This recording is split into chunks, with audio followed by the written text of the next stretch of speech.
Yo, what's up, guys? Name Phillip here. Welcome back to another episode of the PokeTalk podcast. What's going on?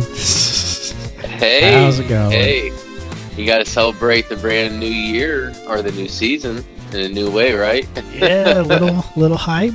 We're going into year 2 of doing the podcast. We started this last February. And I thought it was March, but yeah.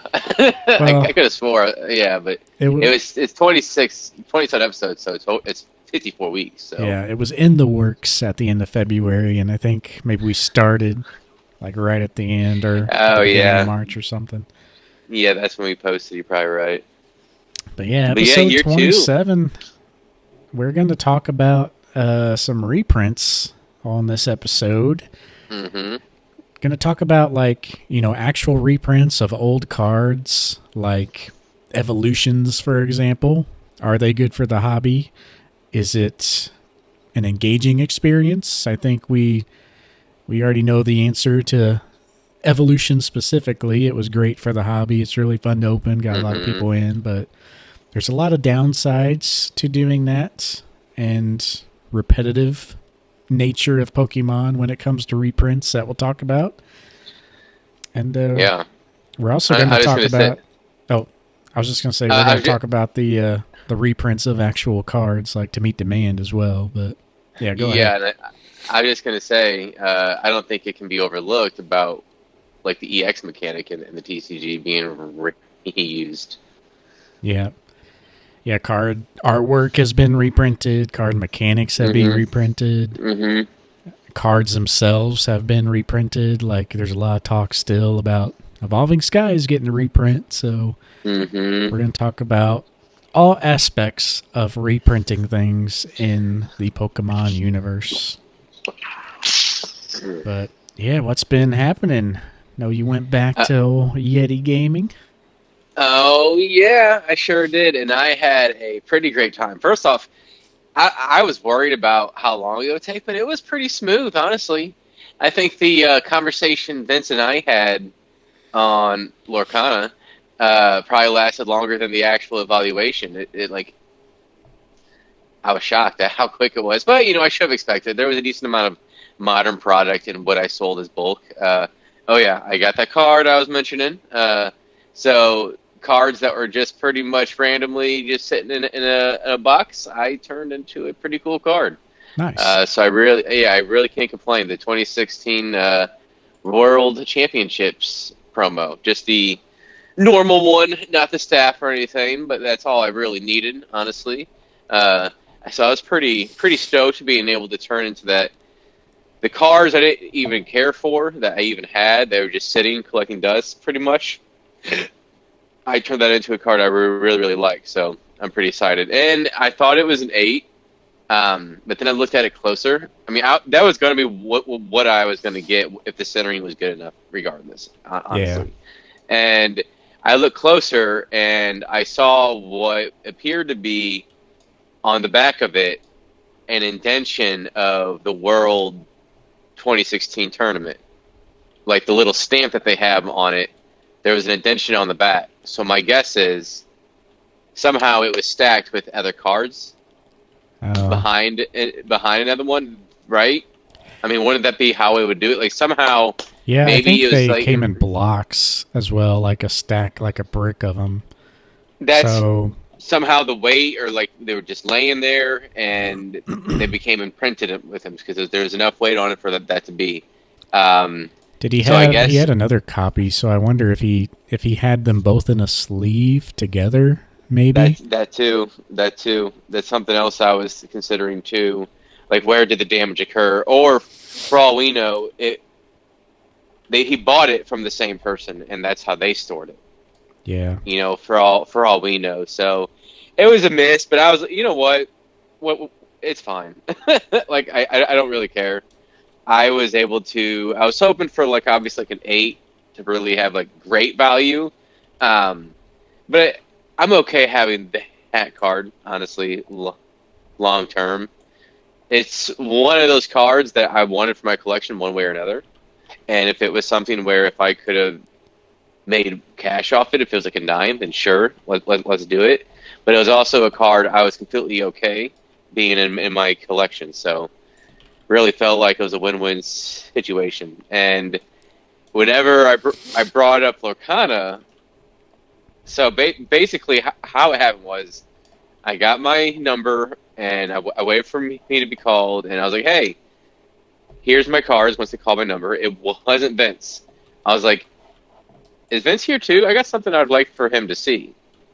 And so I showed him what it was, and they're like, wow.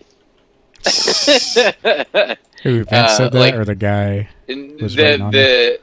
It was the guy that was waiting on me, and it brought another person in because I showed how it was a sequential 10 set. And, I just kind of talked about how lucky I was that I found a buyer that actually dealt in cards, like soccer cards. And he took care of the cards when he sent them off to me.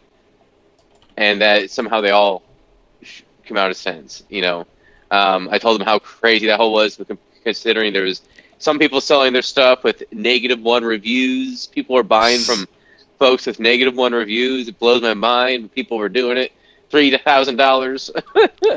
Yeah, I would never do that much money for a review like that. If it's like a $10 item, sure, whatever. 3,000, That's a thing, man. Those Disney sellers. I mean, we talked about this when it was happening, but the amount. I'm just gonna say it. The amount of shit that Disney produces for these things. I mean, you remember seeing all the D23 pins, and good God, it's just ridiculous how much stuff they produce. And so a lot of people go into these events, they might not realize how much this stuff sells, even though there are definitely people who go to these events just to resell things. But yeah, they probably make a decent living, honestly. Yeah. I mean, I bet you can make, if you go in there loaded with cash, I bet you could, if you spent a lot of time doing it, I bet you could potentially hit 6 figures for revenue, honestly. Yeah, it's ridiculous. And we also made a point how crazy Disney collectors are, because it just spans all generations and there's just so much product out there. So yeah, I'm sure a lot of people, were used to Disney merchandise, but maybe not cards. So when these cards got so pricey, it really took people by surprise. So you had people who had no intention of selling anything that thought these cards were cool and ended up on eBay. And so yeah, all kinds of things happen. Low feedback sellers, but yeah, in general, they were in pretty good condition though. And well, I wouldn't base off the pop report. I think people have sent their best ones off, and that's why we see the percentages that we do. Like I wouldn't necessarily say like, hey, let's just go buy a set, and all of them, you're gonna have a 75% 10 rate on them. Especially I think now, yeah, but like at the beginning, I think people were just sending in the whole set regardless. Yeah, I mean, Really. I know a lot of people in the Discord were saying I bought multiple sets and I sent off my best one. So I mean, it could have been anecdotal bias, but I know I saw several folks say that. So that's just kind of what I assumed was going on. And that's until we see more of the percentage graded. I mean, it's going to be hard to say one way or another, I would say, though, right?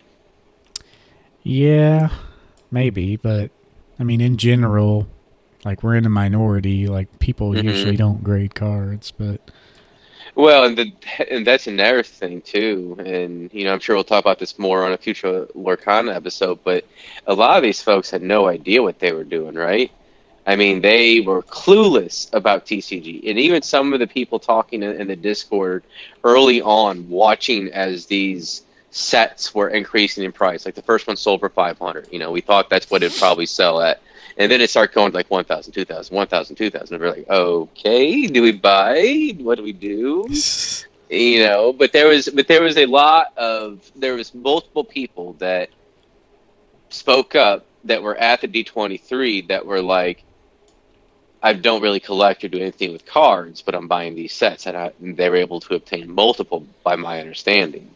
And it was multiple individuals that mentioned that, And again, it could be just kind of like a anecdotal bias there, but like I kind of figured that was happening multiple ways than one, because the whole we're saying this whole time with Lorcana how it's going to tap a new market that hasn't been able to be reached yet by the TCG world. Yeah, And it's already that's proven to be true. yeah, and I feel like small sample size experiment, right? But it was kind of like a little mini. I mean, obviously, it wasn't really a scientific experiment, but it kind of feels like that, like a quasi, a quasi experiment, I guess. No, not really, but still. Yeah, um, it's weird, but it's definitely but gonna be anyways, something. yeah.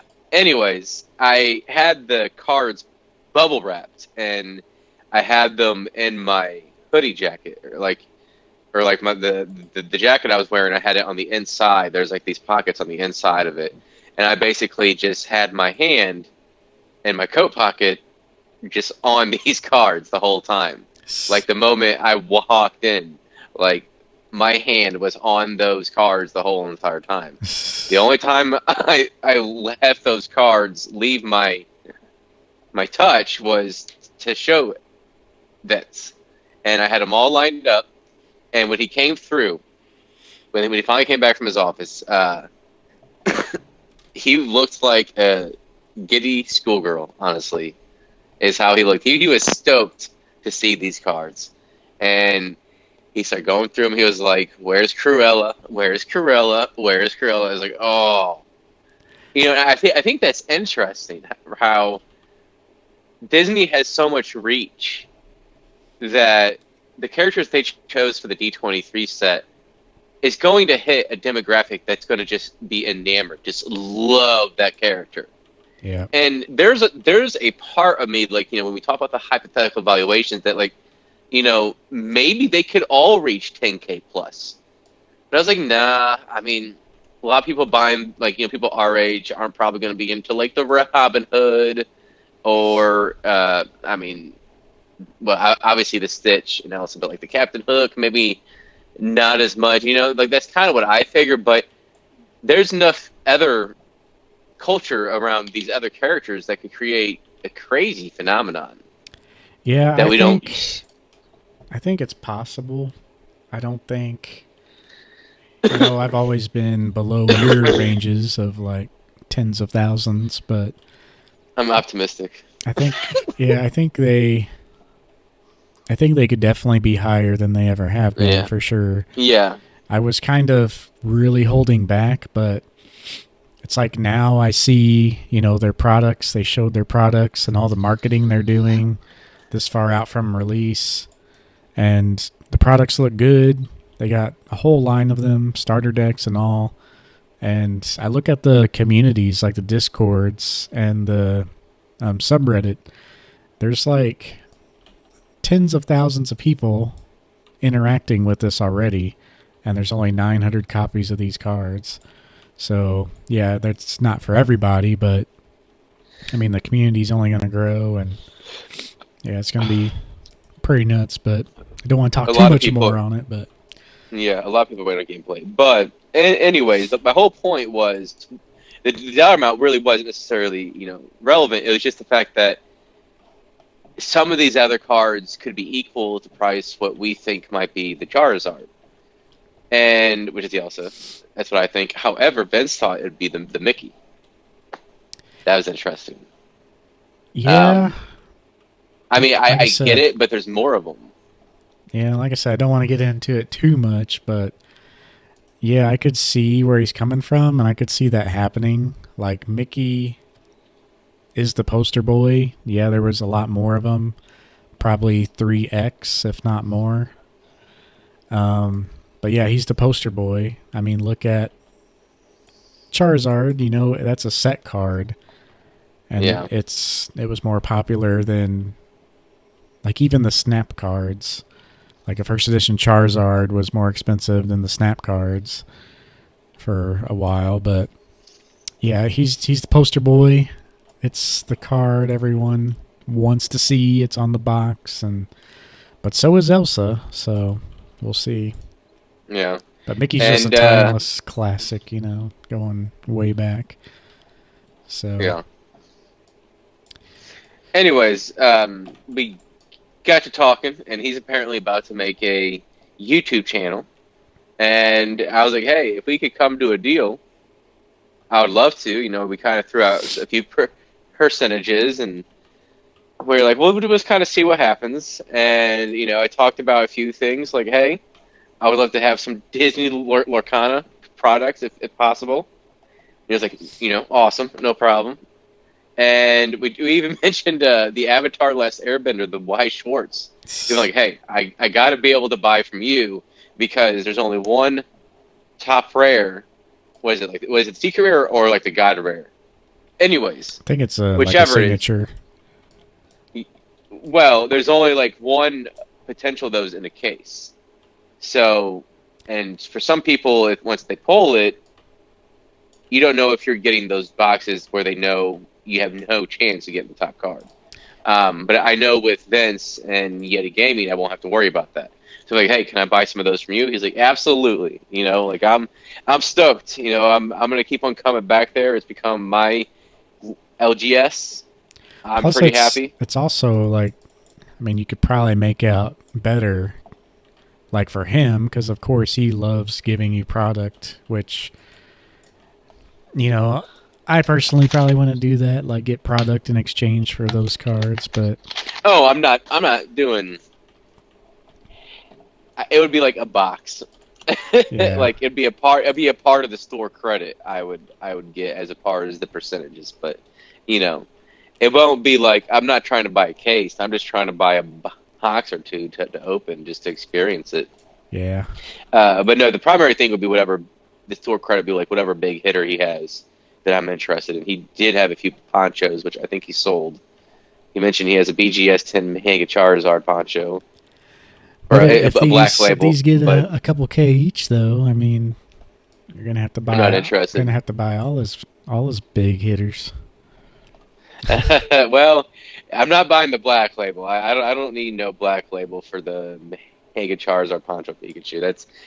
That's not. I never really cared about that. I'm sure it's $10,000. He's probably hunting for it. Honestly, It just to me like something like that.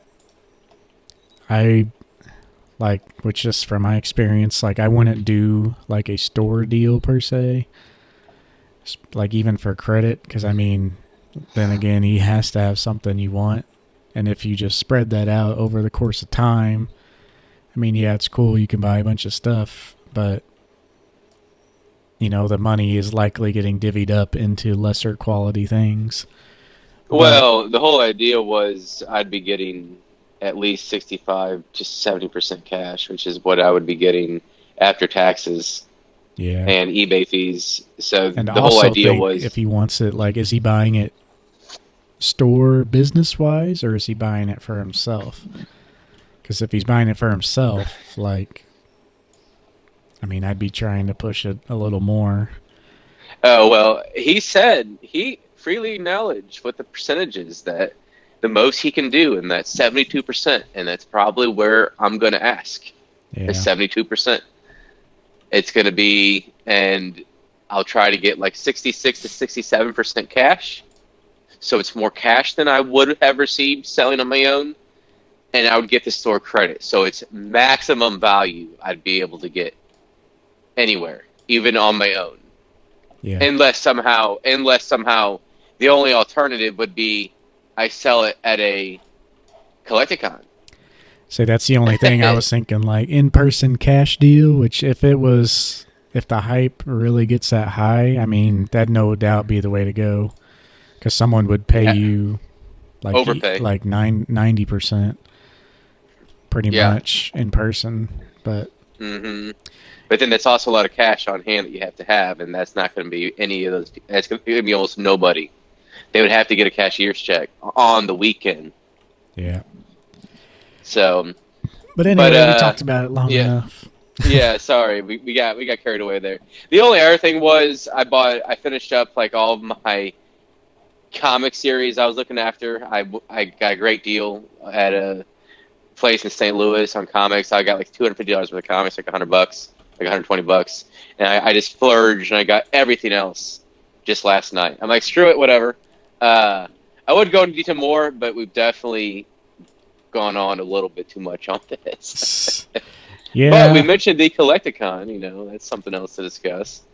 Yeah, the only other things I've been doing, I mean, I'll have more on this later because I just kind of started it, but I did a little talk video with Bo Dangers, Bonnie. It's Bo Dangers on Instagram and YouTube, so it's always nice to talk to her. But that conversation and my minimalism like started another phase. Like you guys know my phases. There's every once in a while I get in this phase where I just acquire too much stuff in my collection. And I do this with everything, but I tend to be like heavy sell focused for like a month or 2 month period. And I'm entering one of those again. Like I can feel myself. I went through like a lot of my personal collection slabs, and I basically did a do I really need this type evaluation today. And I've been really shining away from set cards. So if the card is like a card that's in the set, like I have a Japanese Vaporeon B from EV Heroes. Great card. It's my favorite alt art card in that set. So I picked up a copy. PSA 9, of course, but do I really need it? I like it, but it's a set card, and that money could probably go better, do better somewhere else. But yeah, that's what I'm doing. I'm gauging my collection again. I'm definitely going to be trimming down. I've been buying cards for my binder sets. My binder sets are pretty much done all through Neo, and really happy to get that done.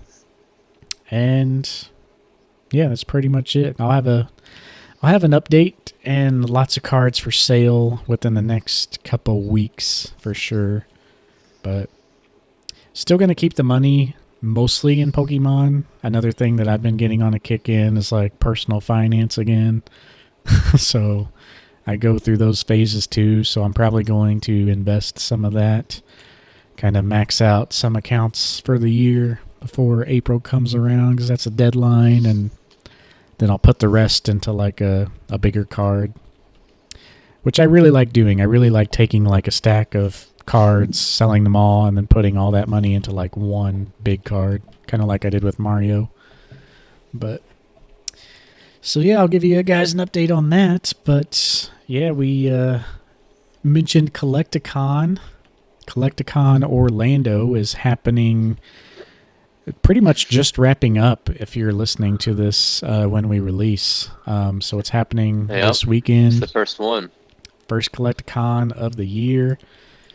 If you guys are interested in going to a show, it's a really good show. Probably the most Pokemon-focused show of them all. And yeah, they pretty much been announcing their special guest and their dates. And it's all available on their website if you want to check that out. But we will be going to Kansas City, I think, like we did last year. Maybe another one, but for sure Kansas Denver City. Maybe, if depending on how the Lorcana sells, that's a maybe. But yeah, Kansas City. I'm pretty excited already. Yeah, I really want to hold these slabs until like a convention, but the deadline, it's like a Roth IRA is what I was looking to max, and I can still contribute for last year up until April. So I might hit the max there and then take the rest to the con just to have something to work with. But yeah, I really want to go in there slab heavy and see what happens. But yeah, we'll see what happens. I mean, I would say there's a lot of cool voice actors there too. I'm pretty hyped about that. Yeah, that's what surprised me, like how the quality of voice actors, like the ones last year were great, but I mean this year they're even better, and they're like more of them, and yeah, it's really really crazy. Yeah, it's like What's up? I was just gonna say that was like a who's who of voice acting for our childhood.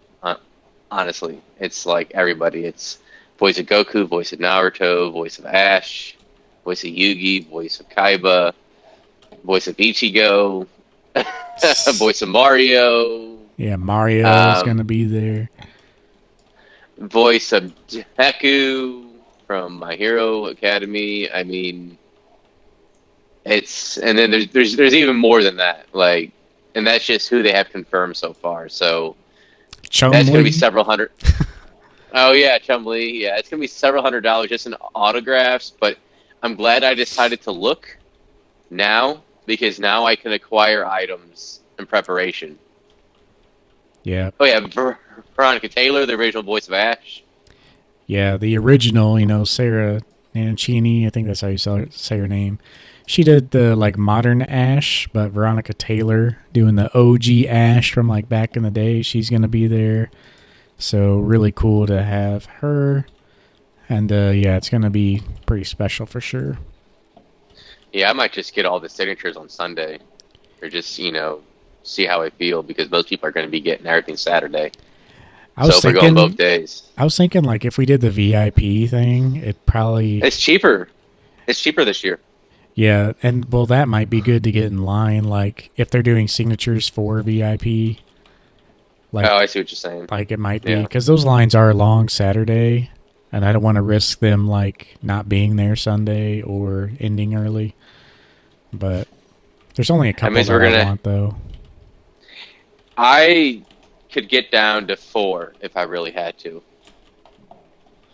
3 or 4 if I really had to. Honestly, like I made a list. There was 7, but I could cut out the voice of Mario and the voice of Ichigo, and do like Naruto, Goku, Veronica Taylor, and like another person or something.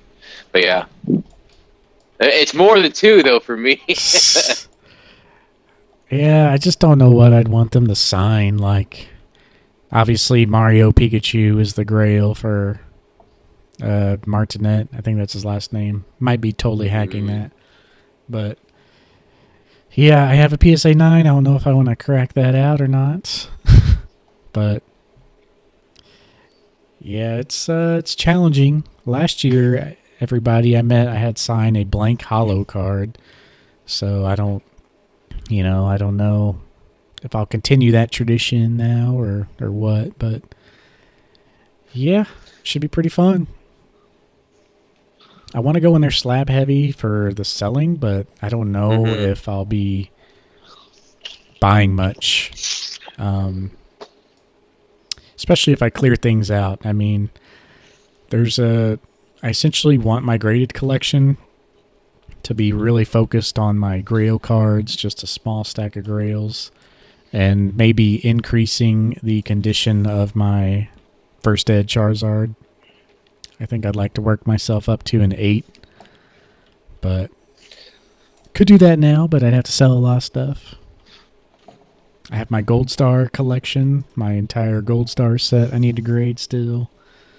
Some first edition hollows I need to grade, so could definitely go to better places. And I was thinking, that big case that I have for my graded cards. Eventually, I want like a whole first edition, like grade my entire first edition. And that's going to take up most of that box. So it's like, how many other graded cards do I really need when it gets down to the end of it? But, Hmm. Hmm. Absolutely. but yeah, I mean, yeah. I guess the last little bit of news or stuff we were going to talk about was before the main topic, that is, was the Pokemon Direct.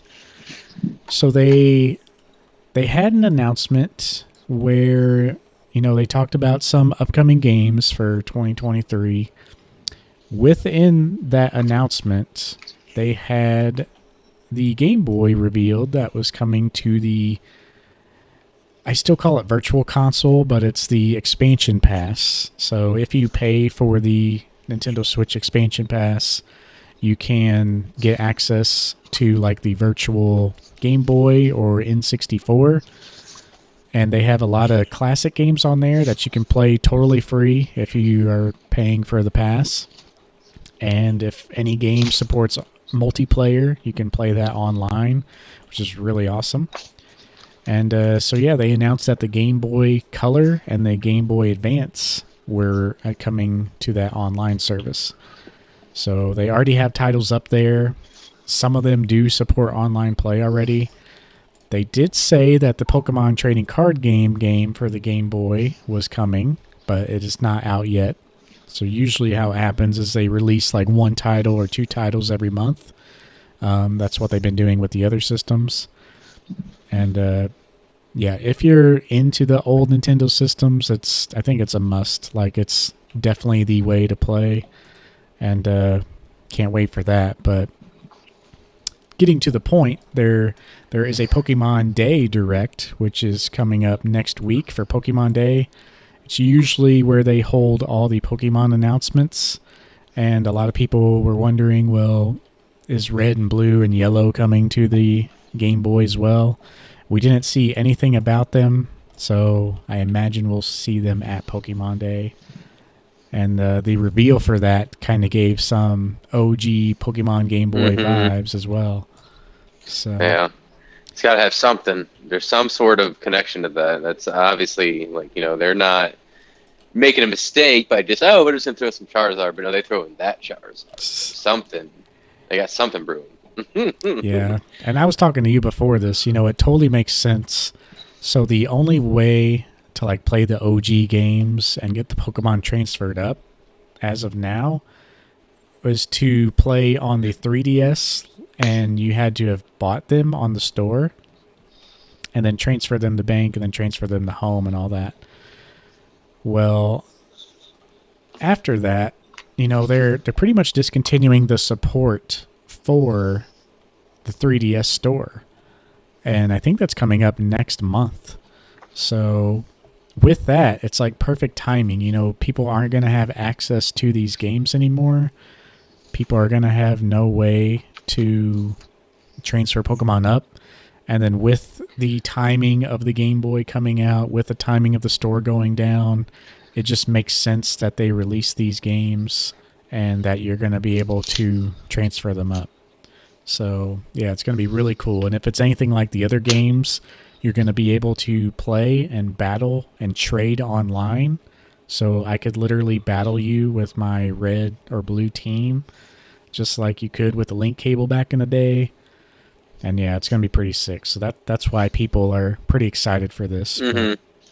Yeah, no, that's pretty cool. And I think in addition to that and that connection to the older games, this is a fan theory, so there isn't really anything to collaborate it. But so Paldea is supposed to be like Spain, obviously. Kalos is supposed to be like France.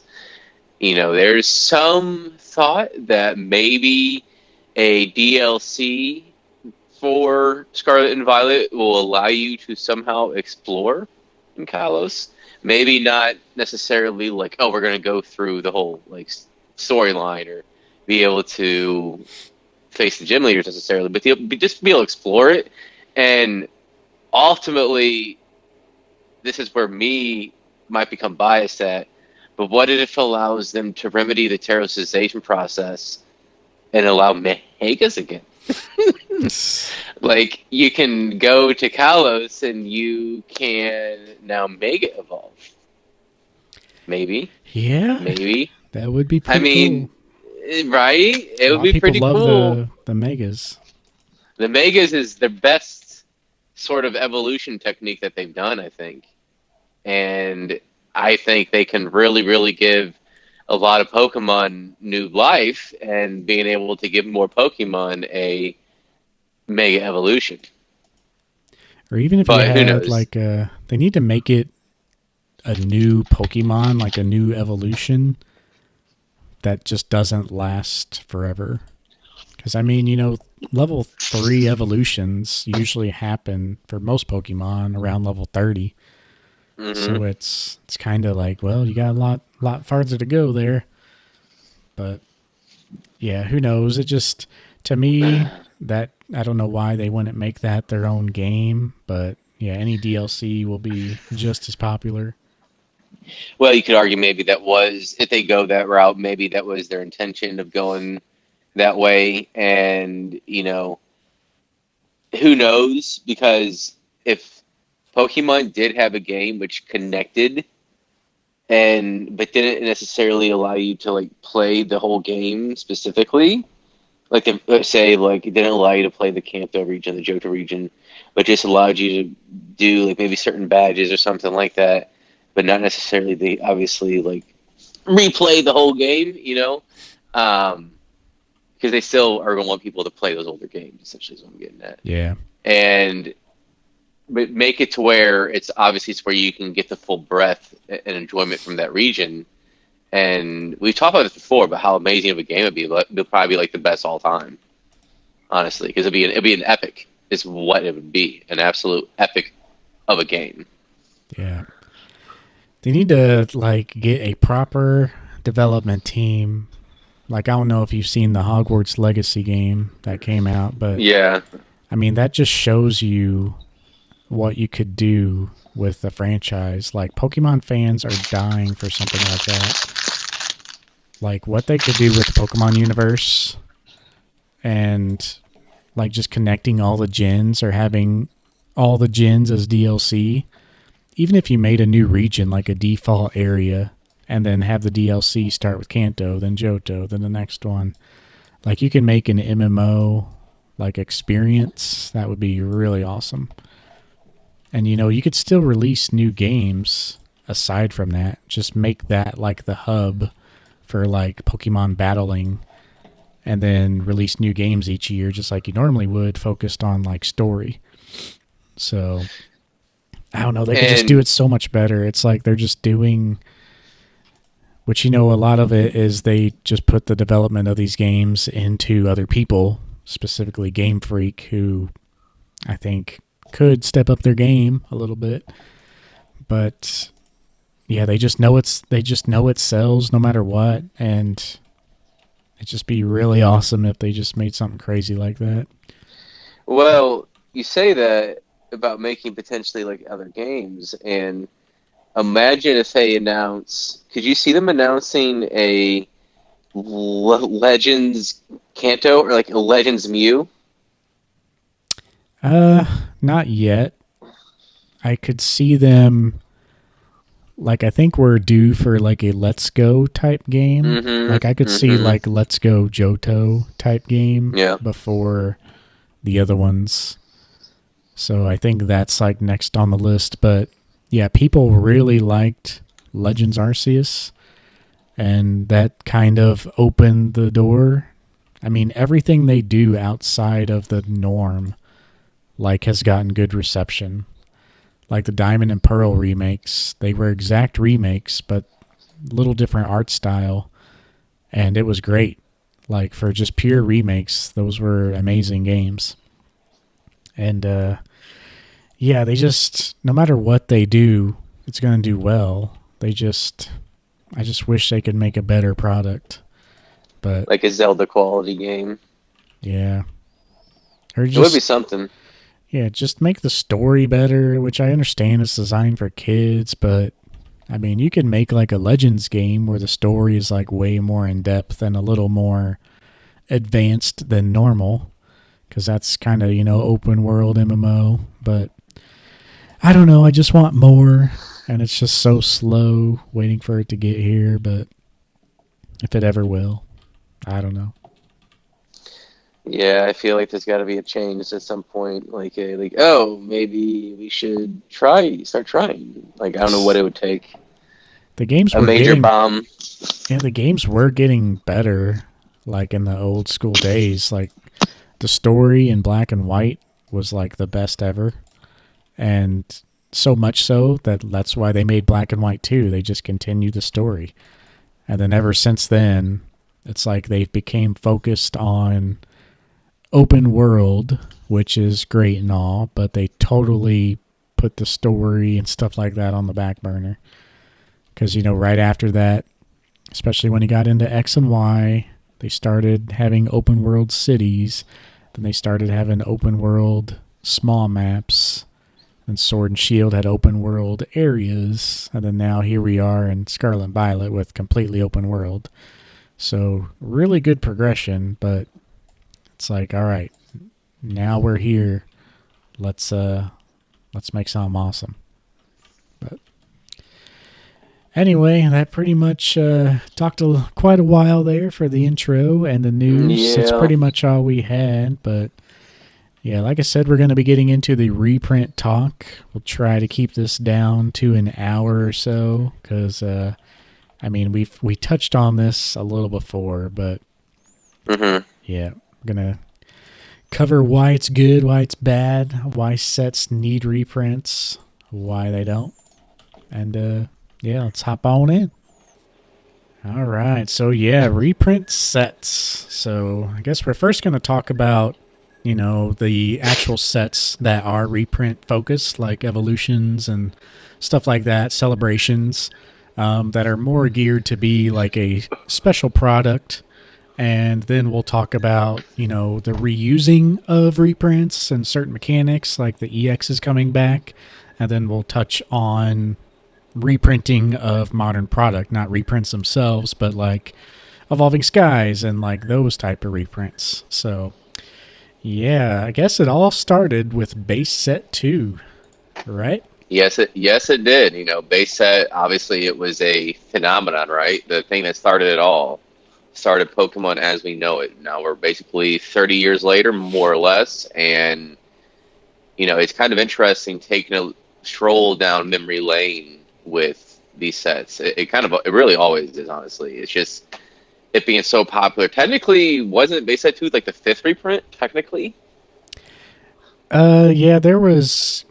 So yeah, basically of base set there are 4 versions, but base set itself had like 10 or 11 cycles. Like it was a long time. There's so much base. And yeah, the reason base set 2 was made, I think, just to have more access to the cards. And of course it incorporated base jungle and fossil into one.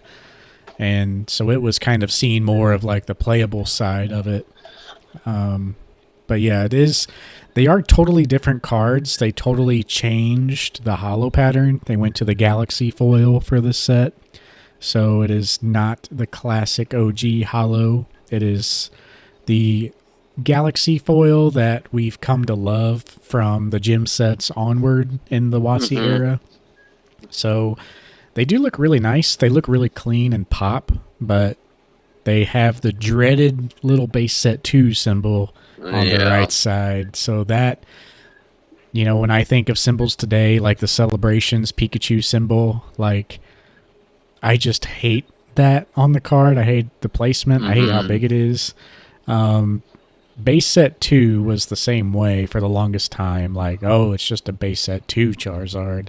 It was like the redheaded stepchild of the base set. But yeah, base set was widely available already, and then base set 2 was less desirable for sure. Wasn't the original. I mean, even to this day, like whenever I'm going through cards, sometimes it's our people's collection. Sometimes it's like, oh, hey, do you want any of these cards? And I'll go through them, and I'm like, oh, right, a base set Blast or Alakazam. And then you look at it, it's like, oh, it's got the 2 there. It's like, I'm not really just a base set 2. Yeah, I'm not really interested. Like, I mean, I think I had a few of these cards, but not much, obviously, because I obviously had base set, wasn't so much interested in it. It was kind of filler, I feel like. Yeah, it was fan service, but it was also just kind of like, hey, we're just going to mold everything into one, and we're just going to re-release it because people are going to eat it up. And it's interesting because that's a practice that Pokemon has continued to follow over 20 years later. Yeah. And it works every time. Yeah, base set 2 Charizard's actually pricey now. Like it's over $100 for a good copy. So people no longer see or the dreaded 2, as you will, and are super upset. But yeah, it's definitely less desirable than all the other variants of base set. But right after that, or kind of semi close to that, we get into the Legendary Collection. And this set was pretty cool. I mean, it had the same idea as base set 2, but they obviously felt like they had to switch it up because we get the introduction of the Firework Reverse Hollows, and this is the only time they've ever done this as well. Yep. So it made the set unique, and like people saw those cards, and they are pretty stunning in person. They are. Kind of takes you away when you see like a really minty one, but yeah, essentially it's kind of like base set 2. There are some rocket cards in there now, and the hollow is, I think, the OG hollow, but each of the hollows can also be in non-hollow and the Firework Reverse Hollow. So there's 3 more Charizards right there. So even by Legendary Collection, we have like nearing 10 versions of the English Charizard. So it's pretty crazy, but this set was more like play focused. I think each pack only had 2 types in it, so you could open up like a fire and grass pack. So every card in it was fire and grass, if I believe.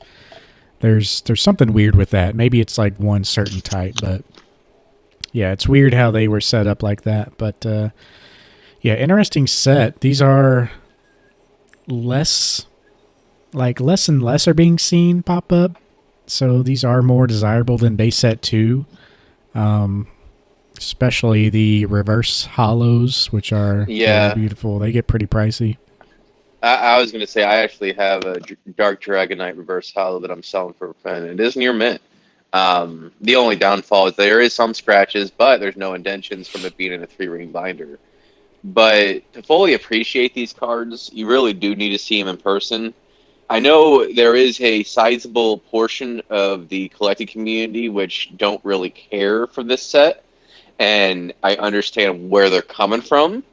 Because in a lot of ways it is just a reprint, except for the reverse hollows, and I completely get it. But my one reaction to that would be, or my one comment to that would be, we haven't seen this reverse foil since, and it's because of that why I think these reverse foils have such a pull within the community, because there are no other cards like them in the hobby. And I think a lot of collectors see that, and it's like, oh, so you got the reverse foil, Charizard, or like the Dark Dragonite, like they are really, really cool to see in person. They really are. Yeah, for sure. Yeah, and then pretty much moving forward, even all the way up to Black and White, there isn't really any reprint. Of course, we revisit Gen 1 and Gen 2. There was a Fire Red Leaf Green set come out whenever that game came out. There was a Heart Gold Soul Silver set when those games came out. So pretty much for a while there, people just kind of, chucked forward. And every once in a while, you'd get a set where they threw in a reprint. I think Supreme Victors had a random, like, Hitmonchan, Electabuzz, and Scyther hollow. That was an OG reprint. I don't know why. But, yeah, that was interesting. Stormfront had it wasn't an exact reprint, but it was an Arita reimagining of the base set Charizard. So that was a secret rare in Stormfront. And pretty much anytime you saw a reprint, it came in the form of that. Like, that was kind of a thing for that era. Sets didn't have all these super crazy chase cards, but they may have had like 1 to 3 secret rares to chase. And a lot of times those would be like a reprint or a shiny card. Nothing like what it is today, but so yeah, you'd see them pop up here and there. And then all of a sudden, the big dog came in, 2016. You know what it is. Evolutions. Evolutions, yeah. Yeah. So. Yeah, that was, and that set's role and timing, obviously it was intentional, but just this overall like coalescent of Pokemon Go and the 20th anniversary, just everything combined, and then we're going to reprint Evolutions and kind of have this amazing experience again, opening with all these OG artwork cards. And it got a lot of people back into it. It got me back into it.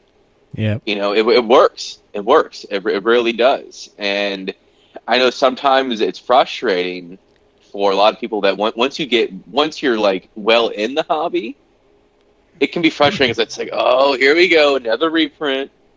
You know, and another Charizard, another base set artwork Charizard. You Yeah. know, it's like I definitely understand the frustration once you're in the hobby. But the fact is, there's a lot of individuals that are very casual when it comes to this sort of collecting. Like they'll just buy some stuff here and there, and that's who Pokemon with these sets are trying to hit. That there's a reason why they keep on going back to Kanto, because whether we like it or not, there's a lot of people that only care about the first two gens. Yeah. Obviously, if you're a big fan of Pokemon, you like every gen. Well, I guess, right? You know, some we would like more than others, obviously. Some Pokemon we obviously like more than others. And yes, we're partial to the first two gens because of, you know, our nostalgia. But that doesn't mean that we don't like other gens, obviously. But for a lot of people, they just care about those first two gens. And that's why Pokemon continues to tug at those nostalgia strings because of that. Yeah. And my nostalgia really ties into the games. I mean, going back, thinking of, obviously I'm most nostalgic for the Gen 1 games. Yeah. Um, and Gen 2 is great. But I have a lot of nostalgia for Diamond and Pearl and X and Y because Diamond and Pearl games I played a lot. And I know we touched on this before, like my nostalgia for Diamond and Pearl. Um, but yeah, I'm pretty disconnected from Gen 3. I love the Gen, but I love like the Pokemon and the legendaries, like probably some of the best, honestly, but I just didn't play those games much. And I'm most disassociated with Sword and Shield because I didn't even play that game until, this year because I didn't buy it. I didn't have a Switch. I waited to buy a Switch until like there was enough games that I wanted to play, and usually that's when the Pokemon game comes out because I've played them all. But yeah, with Sword and Shield, I was pretty disappointed. It does have some great Pokemon, but yeah, I just got really disconnected with it. So I do think it really is like where you come back in. And so yeah, it obviously makes sense. It's always Kanto. Um, they could make other products work though. I mean, even after Evolutions and the craze, we saw Celebrations, and it was just as good. I think a lot of it was driven off the hype. I really hate that logo on there, and that kind of seems like a direction that they're going to stick with now because they made the Halloween logo, then they had all Yeah. the variations of the logos. So it's unfortunate to see that, but the Japanese cards look awesome with their holo. But yeah, anyway, that's kind of the timeline of the reprints. So what are some of the things, like what are the best qualities of these sets or these secret rares that they pop in, and what are the downsides? Um, the biggest thing I think of as like a positive side, it's obviously a marketing thing, especially Hmm. back then when they threw in like a reprint, new artwork, base set Charizard and Stormfront. Like it's obviously a cool chase card just to get you to buy the packs. But what do you think of the sets themselves when they make a whole set like Evolutions? So now it's difficult for me to speak objectively. I feel like when it comes to this set, because so much of my vigor and reintroduction to the hobby is associated with evolutions.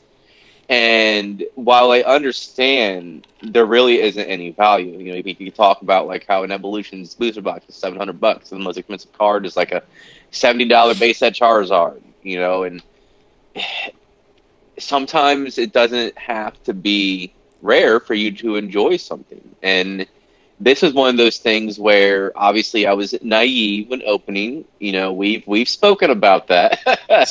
Having the cost basis of my booster box being like 340, and within like a month or two, they were up to like 1200. Yeah. You know, like there is definitely a very rose tinted nostalgia when viewing these cards, and it was cool how they were able to blend this old with new with some of the foil patterns, and then the EX mechanic with the Mega Charizard and the Mega Venusaur, Mega Blastoise, and it was really neat, honestly, viewing all these cards in a new light, having this blend of new age meets old age. But you know, after you get in the hobby a little bit, some of these cards lose their allure. They start to look kind of meh. But at the same time, I mean, Evolutions will always have a place in my heart when it comes to this hobby, and I don't think that's ever going to change. And if you kind of take like the heart of what I've said, I'm not the only one that would say such things on a reprint set. You know, Celebrations being one of those people. For a lot of people, there's some cards in here that folks would never be able to afford to buy, like the Gold Star Umbreon, for example. Or some people might not even be able to afford like a Shiny Magikarp. And this allows folks to appreciate that artwork without having to spend an arm and a leg, in some cases, for that card. And it allows folks to appreciate more of the hobby without being bled dry trying to afford it. And Yeah. it reaches more people because of that. The different eras of Pokemon reaches more people because of that. And that was the whole intention with Celebrations, right? To print that thing to death. We can remember whenever this was during like peak hype where there was nothing on shelves, and yet when Celebrations came in October of 2021, it was everywhere, like whole displays, 100 boxes of ETBs. It was amazing. It's like, okay, this is why we couldn't find product for 8 months.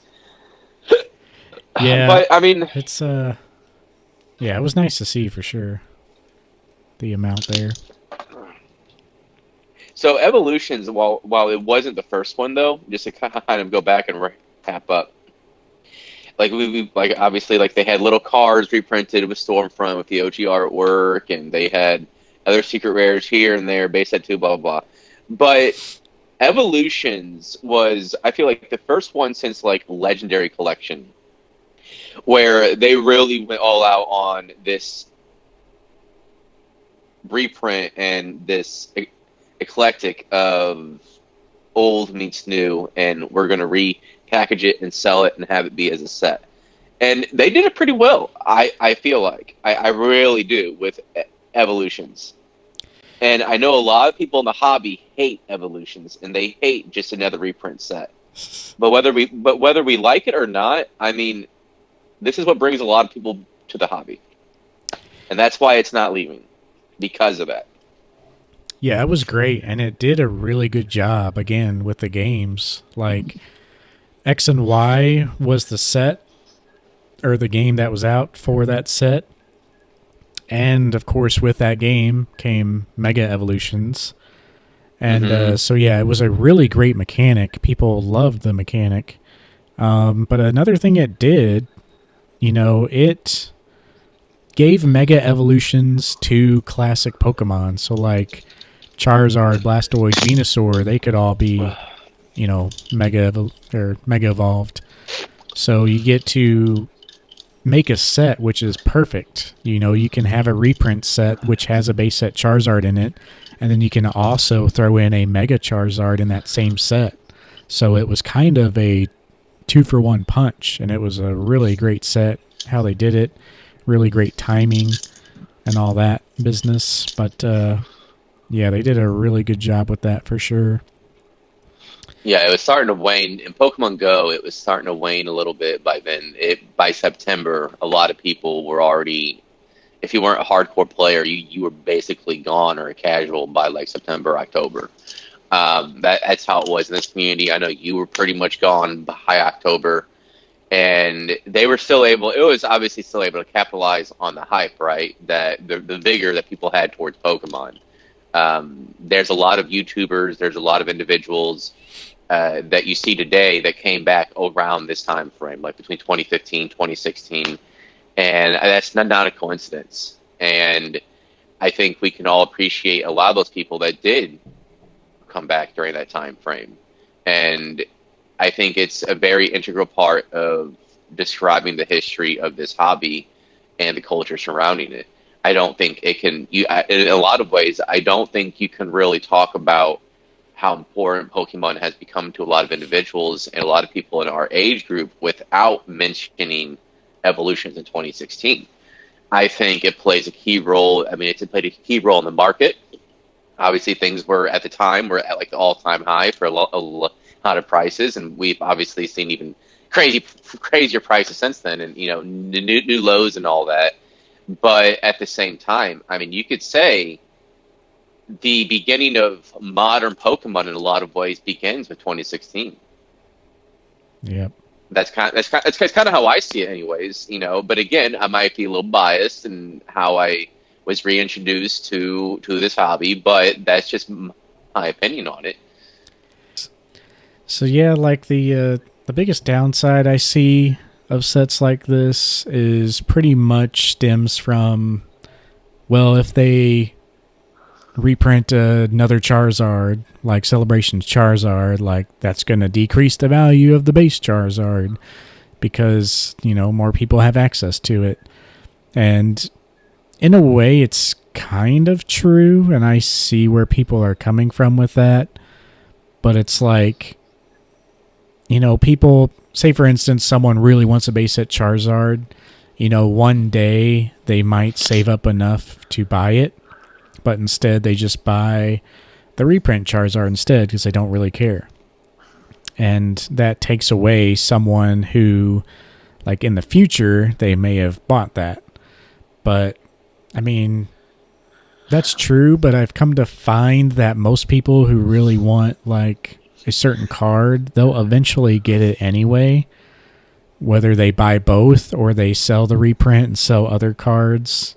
The only reason people buy those instead of the other one is because it's out of their reach. But once people who are really dedicated in the hobby, like, build up their collection and they have the ability to do that, then they move on to the next goal pretty easily. So yeah, I kind of get where those arguments come from, but I don't know. Pokemon does a good job of distinguishing the reprints. It's very easy to tell.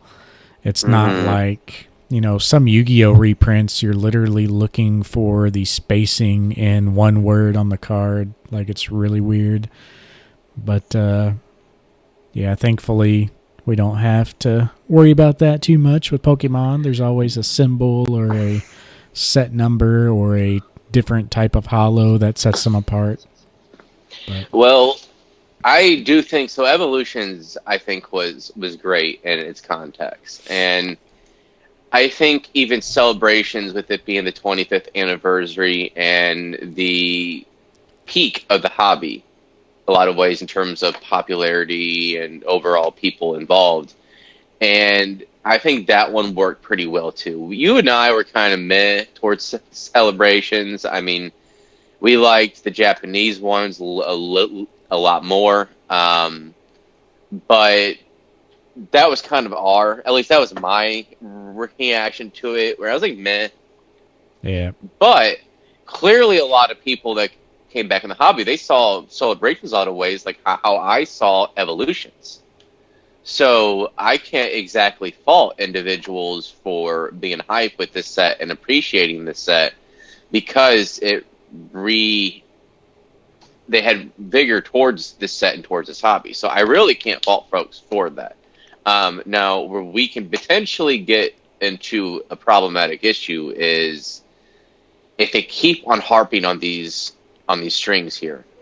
And now we are excited for this Pokemon 151 set with a lot of the new features that they've included when it comes to like the character rares, when it comes to the special art rares, alt art rares, which, you know, like it's going to be very interesting to see how they are able to incorporate that with what I assume is going to have some sort of reference or homages to the original artworks on like from WotC. Mm-hmm. Now, my biggest thing is if they keep on doing that, people are going to get bored with some of these cards and some of these sets. Sets that are supposed to be some of the premier sets, special sets of that year, might become a dud. And I don't think Pokemon has any concern about. Let me rephrase that. I don't think there's any concern for individuals to be leaving the hobby, but it's enough to eventually where this might not be as successful as they believe it is because of past history. So I do believe if Pokemon keeps on doing this, it's going to lose its allure amongst people in the hobby itself, even if they are trying to reach people that they don't usually reach. Yeah, I think it's a little overspent, obviously, with Gen 1 specifically. Mm-hmm. I do think we're reaching a point where with the evolutions hype and then the celebrations and stuff like that, like maybe it's time to take a pause. It is coming up this summer, that 151 set. So I kind of, wish that they don't just do reprints like they have, but maybe make it more unique or like a crazy reverse pattern. So yeah, we'll see. It's definitely gonna sell, but I kind of hate how they named it like 151 because it's like they're setting up for the potential to do this for every gen, which is kind of what we've been begging for, and we'll get more into that like towards the end of the episode with what we want to add. But it's like we already have evolutions. Where's evolutions 2, where it's like Johto or Neo sets? So we're gonna have Pokemon set 151. Are we gonna have Pokemon set 152 through 200? It's like that sounds stupid as a name, so why would they name it that? So I don't know. It just makes me feel like this is just another set for Kanto, and that's all we're gonna get because of the name. But we'll see. It would have been nice if it was like Kanto Collection or something. So then we could have Johto Collection, and the name just makes so much more sense just to roll with it. That name wasn't official, was it? I thought that was just the current placeholder. I'll have to double check, but yeah, it might just be a placeholder, which would make sense. But yeah, we'll see. Maybe. I mean, it's too early to really say that, but that's how I interpreted it, anyways. Because that name doesn't exactly catch you by catch a hold of you. Say, oh, Pokemon 151. Okay. Yeah. It seems pretty generic for a name. Is kind of why I was assuming that. But yeah, it very well could be. Oh, hey, here we're just gonna have Pokemon 151, and you're just gonna like it.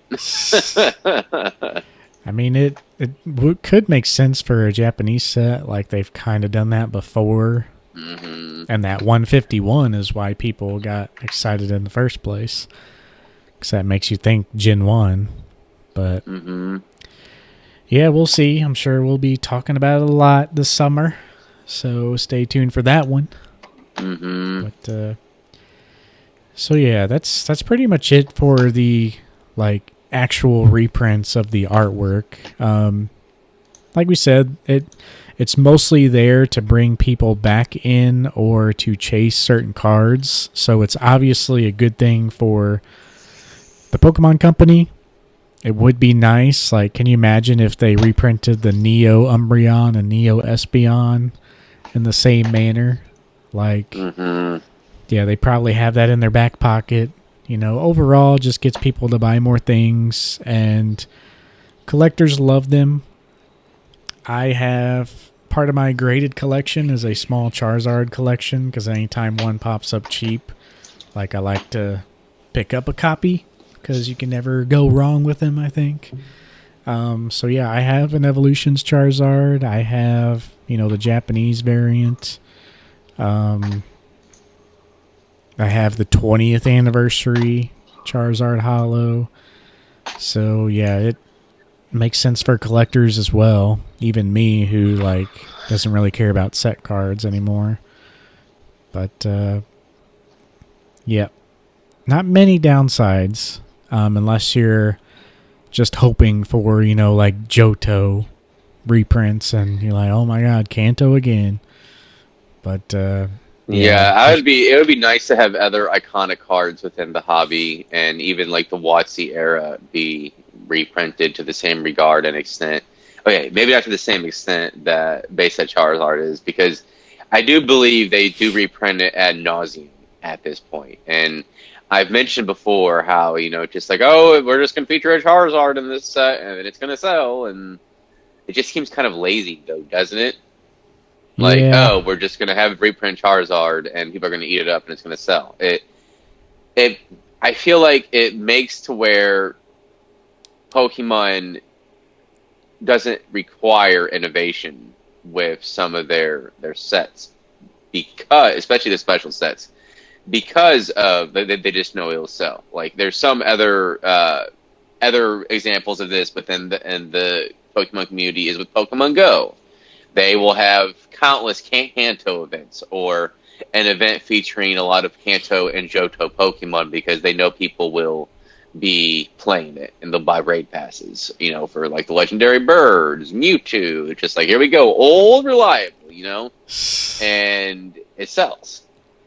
Yeah. And I just wish they would put more creativity and honor some of the other cards within the hobby that also have a lot of iconic status, like what you mentioned, like the Umbreon, or the Neo Moonbreon, and then other ones that I would love to see are some of the shinies, especially the Shining Charizard. That's one of my favorite Charizard artworks, and I wish we could see more of that.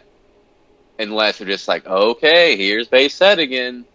See, Celebrations did do decent in the fact that it had multiple arrows involved, but even then, I mean, it was literally just a reprint with a special foil pattern and a symbol. It's not. I'm wanting to see more of other generations, especially Johto and Hoenn. Mm-hmm. And I feel like they have, with this EX mechanic, they have this opportunity to pay an homage to the Gen 3 era with the EX era. And it's a great opportunity if they did, but would they? I just don't know. Because let's see, the 30th anniversary will be 2026. So I don't know if they would. There'd probably be a new game by then. Mainline games by then will probably be coming out that year. So they will probably, we're just going to do another base set reprint, instead of having another opportunity for honoring some other types of eras.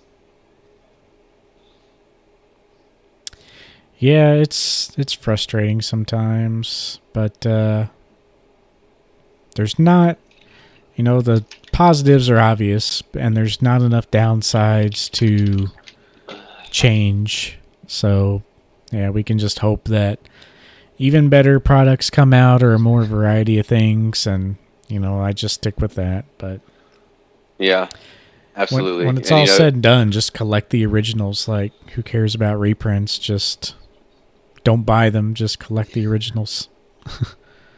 Yeah, I mean, I haven't bought. I have basically. I think I'm like 15 shy of a master set of evolutions, and I'm been meaning to get them.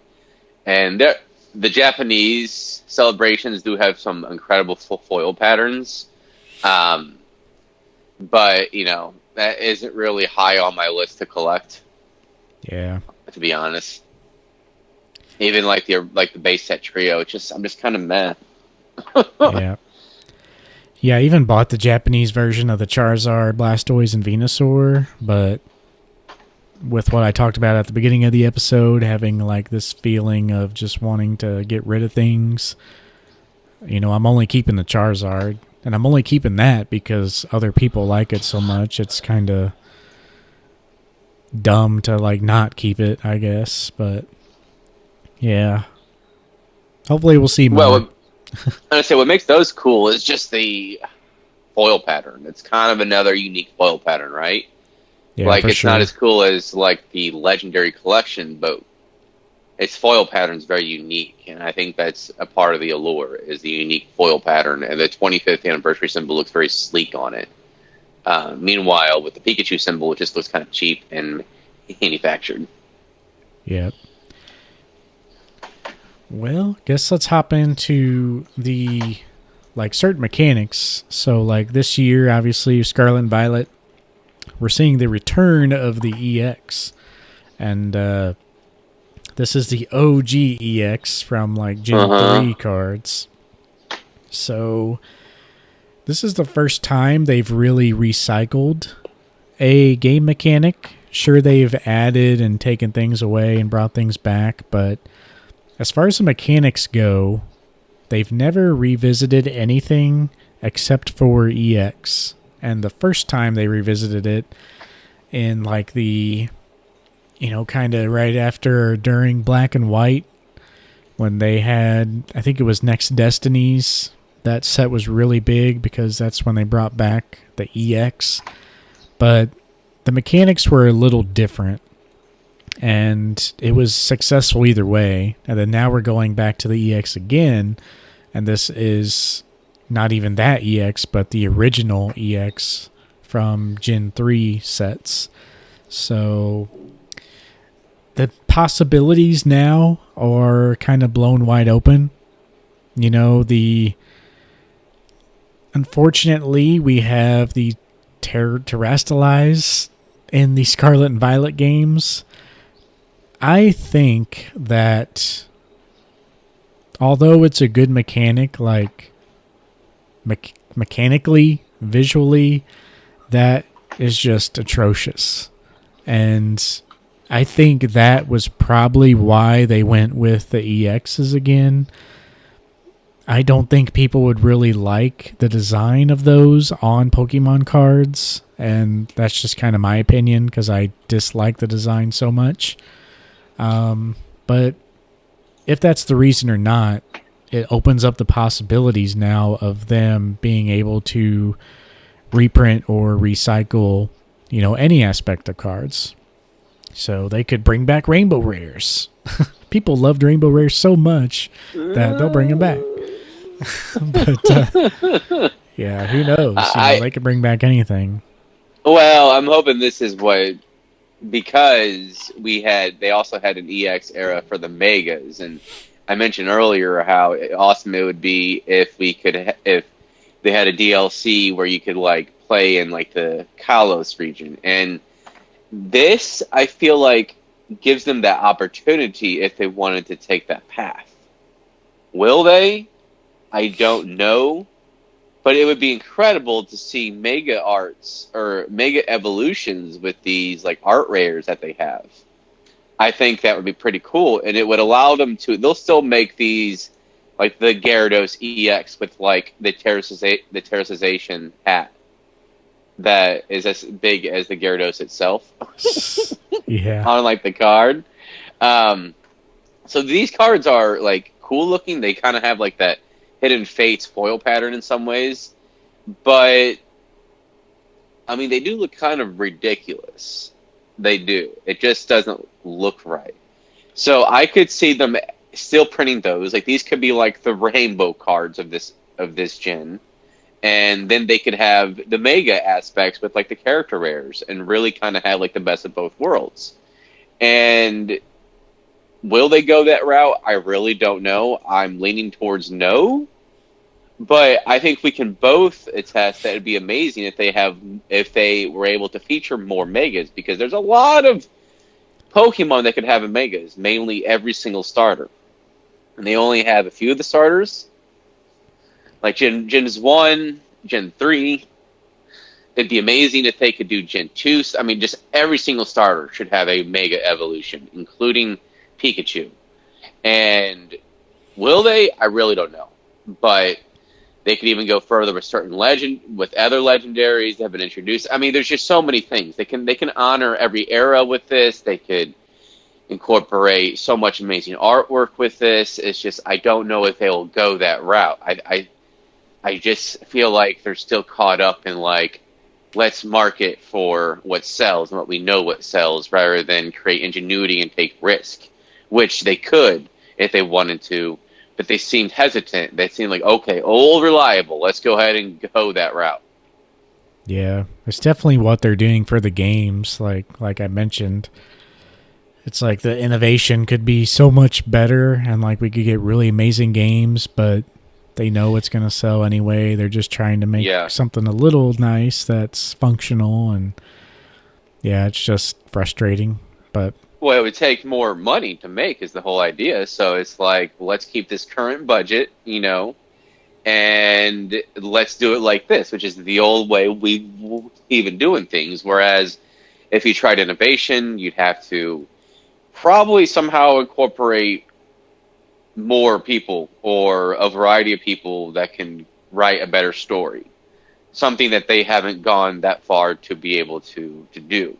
Because if you can hire better writers, more talented individuals, that costs money. Not saying there aren't talented individuals that work with Pokemon Company or work with Game Freak, because that's obviously the case. Just saying that sometimes when you want the best, you kind of have to splurge a little bit to get that creative mind into your industry. And they just don't seem willing to do it because, again, it's taking a risk and it's what they know. Yeah. So yeah, excited to see that come back. It would be crazy for Megas to come back, and yeah, just like the reprints of the actual Pokemon, anything's possible. And can't wait to see which direction they go. But yeah, because I think we can both agree that the Megas is the best evolution mechanic that they've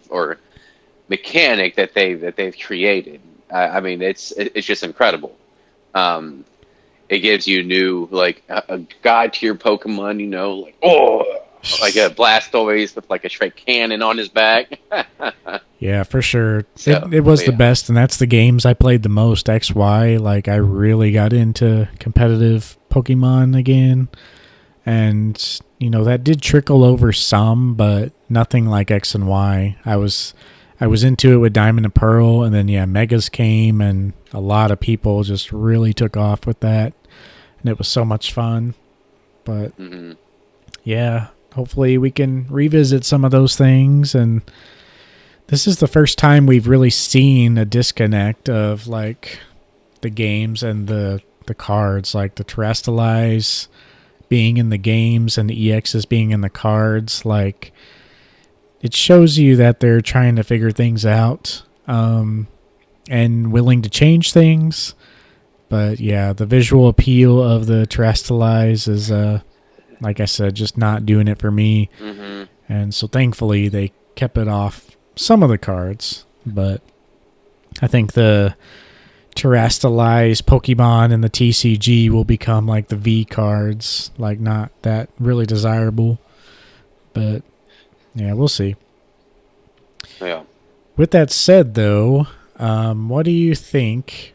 So now we're going to get into like the technical version of the reprints. So up to this point, we're talking about classic cards being reprinted, but how about the topic of the week? Every week people are talking about it still, and reprinting modern products. So not OG cards for like marketing purposes, but for demand purposes. A lot of people are into modern sets right now. Still doing very well. And shelves, I haven't been there in probably the last month, but there for a while in the winter where I visited a store a couple times a week, it seemed like. For some reason, I was going a lot, and the shelves were pretty bare. It was right when Crown Zenith was coming out. So yeah, what's your opinion on the reprints? Do you think they print too much product, too little product? I think overall they do just right, like Goldilocks and the Three Bears. But no, but no, I do think they do a pretty good job. They don't make it to where it's like so mass printed like the late '80s, early '90s sports cards that it's literally worthless 30 years later, pretty much. But they do print enough to where there's some value, but it's not worthless. And I think that's pretty good overall, because they do have to balance this fine line because Pokemon is aware of the secondary market. Now we've kind of mentioned how, especially some more old school way of doing things in Japanese culture, they felt like you saw this with Nintendo. They felt like they were responsible with the secondary profits. But they do respect that market a little bit, but they also keep an eye on it. And one of those situations was with Roaring Skies. Now I know we've mentioned this before, but Roaring Skies is kind of behaving in a similar way that Evolving Skies has, and that they hit like $300-400 a box, and it was still in rotation. Now, I know you mentioned TCA Gaming. His distributor said it's listed as out of print. I don't know if they would really know that, honestly, because I'm sure Pokemon tells them a little bit, but they're very, very hush-hush on stuff. So even though that company might say that, I'm not sold on there being no reprints because it's still in rotation this year. And I just would be shocked if they didn't do a reprint of the booster boxes because it's ridiculous that the booster boxes for Evolving Skies is $350 a box.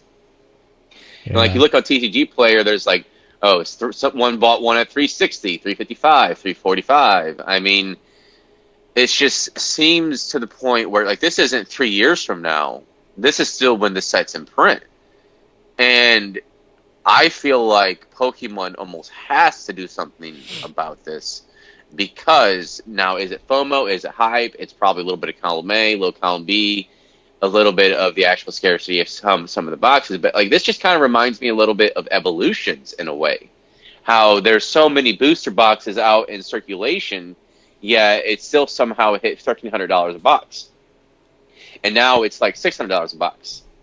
And that's kind of what this reminds me of. Like, will it level out? Is 300 it leveling out without a reprint? We've seen some whispers of small reprints. Like, apparently they had some sort of supply on Pokemon Center. It was only for a little bit. Even the Twitter push notifications didn't reach it. So we don't know how much it was. So it wasn't enough to make any sort of dent within the product and within the market.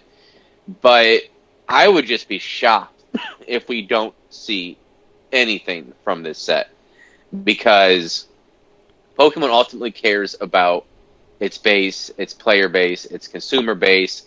They want folks to be able to afford their products.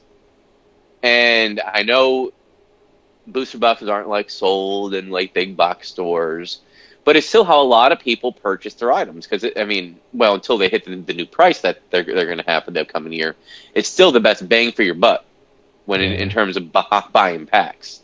Like if you wanted like a bunch of packs to open for the set, it's the best way to do it.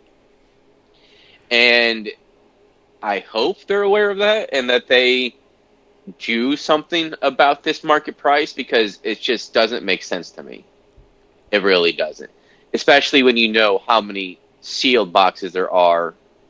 Obviously, they're off the market, quote unquote, but there's so much of this sealed product out there that the price just doesn't make sense to me. It really doesn't. And I think we're going to see a Roaring Skies Part 2 moment because the scenarios that we've described is literally identical to what happened with the Roaring Skies. Yeah. I think I think it will get a reprint. I think I think they've waited a long time just to see what happens. Mm-hmm. And I also think we haven't been seeing stuff on the shelves to A, get ready for Scarlet and Violet, but B, that, they publicly stated that it's a problem and they're working on it. Mm-hmm. And for a couple months after that, we're seeing empty shelves. So it makes me think like they're just going to be pumping this stuff out one And last we time. looked, But yeah.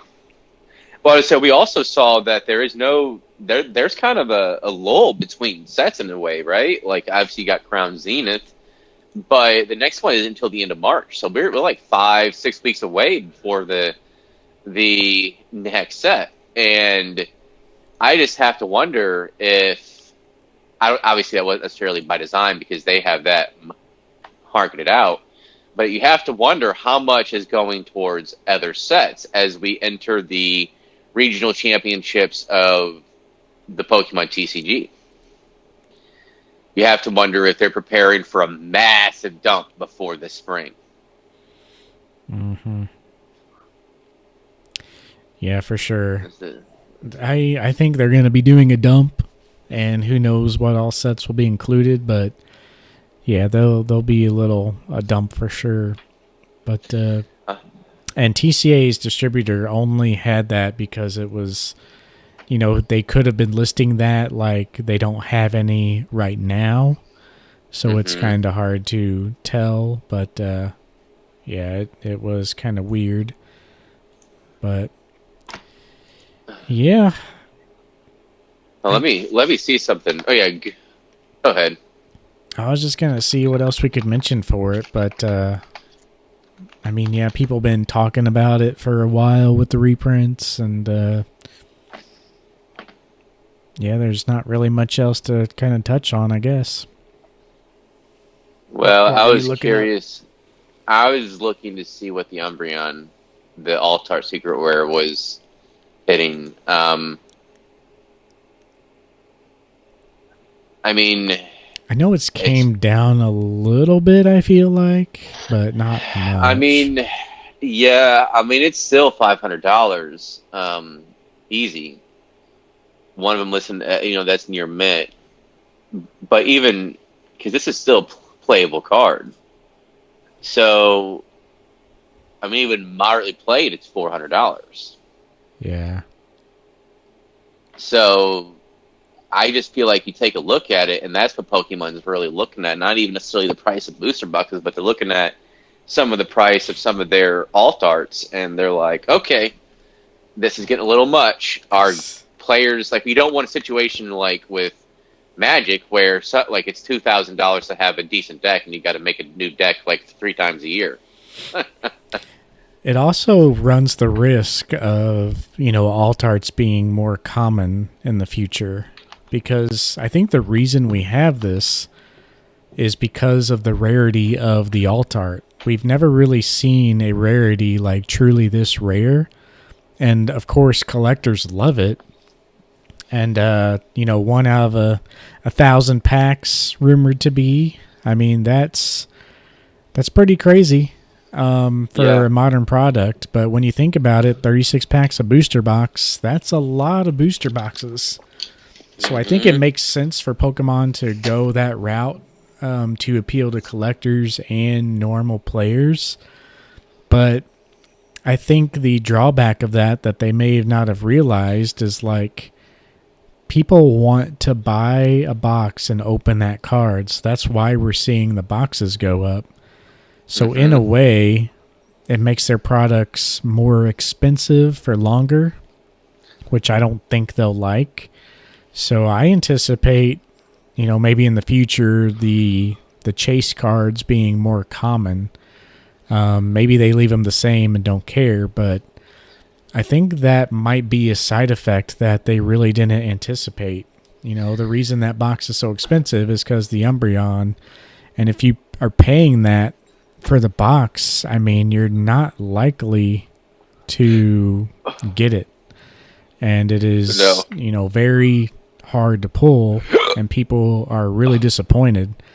So Pokemon hates that. Like, they don't want that experience. So either they just print it to the ground, to just have more boxes out there where they're like, I'm sure they would love it if they could get the box down to like under $100 because the alt arts are We're under so 200.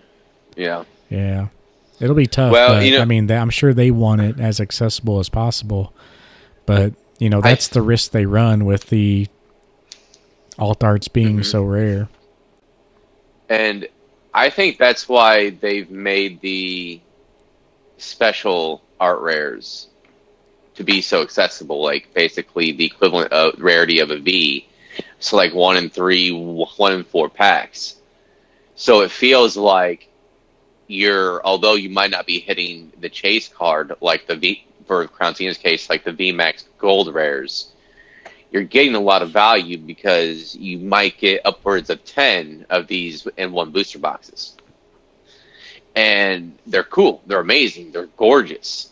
And while you can get them pretty cheap, because even the Lapras is $5 from TCG Player, like you can get the whole thing for a cost of a few ETBs, honestly, like the whole gallery, to be completely real with you. But I think that's why they did it, to make it to where it feels like a more enjoyable opening experience. And even the rarest cards aren't that rare. We looked at how the Arceus was like going for less than $100, and it's still going to drop. That card is still going to drop. So I think we kind of see them shift away a little bit from alt arts. It would be cool if they have them again in this set or this era. They do kind of have them, but they don't have the same rarity. So I don't know if, like you said, they're going away from that because of the prices you're seeing. But ultimately, when you have the Rayquaza VMAX Alt Art, for example, in Evolving Skies, $300 near mint. So you have 2 cards of $1,000 in near mint, and they're like 1 in 1,000 packs. Very hard to pull. I could see what Pokemon could do. They could do a massive final reprint of the booster boxes to get that price down to a more appropriate level. Because it is pretty insane that an ultra modern card still in print is over $500 still. Yeah. It's more expensive than the unlimited. I mean, near mint, obviously. I'm actually kind of curious. What do you think the near mint unlimited haste set Charizard's going for?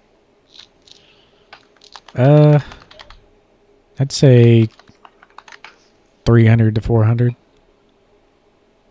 Yeah, I'm about to look. Yeah, like I said, I think it's... Yeah, you're right. You're right. Yeah, it's like 300 to 400 near mint. Base set unlimited. Yet the Umbreon's more expensive than that by almost double. Yeah, I think it's, like I said, an unintentional side effect that they weren't expecting. Like I said, the alt arts being pretty rare is great for the hobby. But, yeah, then you have to think, well, it's kind of become the norm to open multiple booster boxes now. But are people able to open 10 booster boxes?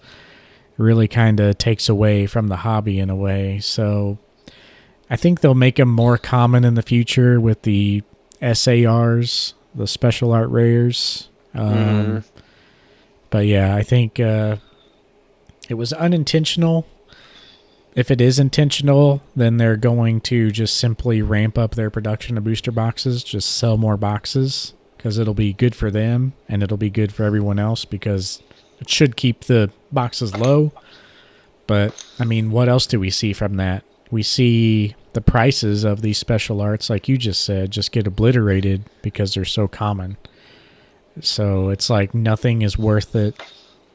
Nothing is worth anything in the set unless it's like, the alt art. So, but I will say real fast, I see also a low risk opportunity with these special art cards near mint. I would buy the Japanese personally because I don't like the yellow border on these cards. But I think some of these cards, like even near mint, like I would even wait even longer. But I mean, you're talking some of these cards are going to be like $1 to $2 near mint. Okay, these Yeah. cards scream being $5 to $10 in a few years. So if you want a low risk, quote unquote, investment opportunity, here it is. Even though there's a lot of them, it's not going to take long for near mint, especially for very desirable Pokemon, to go to $5 to $10. Yeah. Like I plan on going to the local card shop here in town. He meant to do it yesterday. I just didn't have time, just to see kind of if they have any of these cards and just get them for like $1 or $2 a pop. And then obviously I'll just sit on them in 5 years. Hopefully they'll be like $5 to $10 and be like, okay, I just quadrupled my money in a few years, and I spent like $50. you know, certain things like that. Like there are opportunities, even though they are printing a lot of this product. Yeah, for sure. Yeah, they're really great. I mean, that's the thing. They're making them common, but they're making them really great where like people like them. hmm So, yep. See what happens, There was, but I say, there's one question. I forget what it was. Oh, I had a question that was going to lead into the end of it, and I just can't. I just completely forgot what I was gonna ask. see, we're pretty Oh well. lengthy on time, but Yeah, I know, but it was just one question that was gonna lead into it. But I forget what I was gonna ask, so never mind. one question is like 10 to 20 minutes with us sometimes. Yeah, I know. I know. But yeah, I guess really we're only going to touch on one question here at the end, and it is what we would like to see. So let us know in the comments as well what would you like to see for this question. But essentially, we're asking if there was one product or one reprint product that you could imagine, kind of like Evolutions or kind of like the 151 set coming up, like what would yours be? So, what's the first thing that Reprint. comes to your mind? The first thing that comes to my mind, I don't know if they would do it, is the vending series. Reprint those cards with special foil patterns, That would be cool. right? But that's the first thing that comes to mind is like, the first illustrator cards like the Snorlax and like the Poliwrath. Or is it Poliwrath? I can't quite remember off the top of my head. But like those with like a cool foil pattern would be pretty cool, in my opinion. That's the first thing I go to because we never saw those printed in English. So I think it'll be pretty cool to see that artwork in English for the first time. Yeah. The only thing, though, like, which I always bring this up, that they were printed in English, but just a handful of them at the Tropical Mega Battle. Yeah, I meant like wide accessibility because they're really not that expensive for the whole set, even in like quote unquote near mint. Like I think you can like we saw a guy that was trying to sell it at the KT Collecticon for like $750, I think. And honestly, that might be a thing that I may or may not buy when we go this year. I haven't quite decided. Um, but I mean, that's really not that expensive, especially if you're willing to spend $1,800 on a case of Evolving Skies. Yeah. Um, but yeah, that would be the first thing that comes to mind for me. It would be pretty cool to see also a reprint of some of the trophy cards, like the Illustrator. I mean, that wasn't a trophy card; it was an illustration card. But still, that would be pretty cool to see, like with a special stamp on it, so people can have that card. Yeah. Because it's not going to decrease the value of the Illustrator any. It's just going to give a lot of fans in the hobby a chance to actually have a card with the artwork that isn't a proxy card. It would make a lot of people mad, though, because, like, there are no alternatives to those cards. Yep. So it's like, yeah, people who have them, that is the only version of that card you can get. So it kind of reminds me of the Precious Collection box that we just saw a few months ago. Yeah. It's a really great product. It's probably the one product that fits in with like a very few products of mine that I'd probably be interested in picking up. as far as like an investment standpoint, because Yep. it's a really great card. But with that, in Crown Zenith, it got an English print with the yellow border, Yeah. and it's a great card, but that really takes away a lot from the Japanese card. Even though the Japanese card is still expensive, it's just not as crazy because, it's got another version out there.